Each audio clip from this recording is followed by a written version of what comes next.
জামাত একটা খণ্ড প্রতারক একটা রাজনৈতিক দল।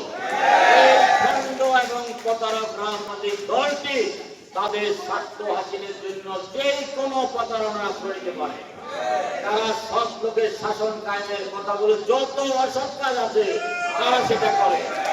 কয়েকদিন আগে দেখেছেন চায়না চীনের অর্থায়নে ইফতার পার্টি। জামাত কি লিখলো যে জামাত এবং চীনের যৌথ দিকে বন্ধ মুনাফিক পার্টনার। এই মুনাফিক পার্টনারকে আমরা রাজনৈতিক ভাবে মোকাবিলা করব। প্রত্যেকটা মসজিদের ব্যাপারে আপনারা সতর্ক দৃষ্টি দেখবেন।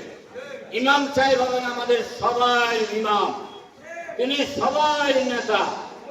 ইমাম সাহেব কোন রাজনৈতিক দলের সাথে সরাসরি সম্পৃক্ত থাকতে পারবে না। আমরা কোন দলের ইমামকে আমরা কিন্তু বরদাস্ত করব না। ইমাম সাহেব সকলের ইমাম, সকলের ধর্মগুরু।